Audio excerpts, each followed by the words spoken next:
थांखांनाय समखौ नों माब्लाबाबो सोलायनो हाया, नाथाय फैनो गोनां समा नोंनि आखायाव। जुदि नोंनि गोसोआव माबा मोनसे मावनो बोलो दं, अब्ला नोंनि थाखाय बे मुलुगाव असम्भब जेबो गैया। दुखुनांथाव बाथ्राया बे, नोंनि आखायाव समा जोबोर खम। नाथाय गोजोनथाव बाथ्राया बेनोदि नोंनि आखायाव दाबो सम दं।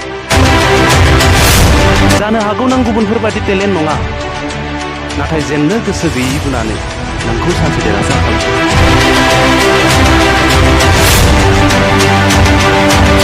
जेननाय आरो देरहानाया नोंनि साननायनि सायाव सोनारो।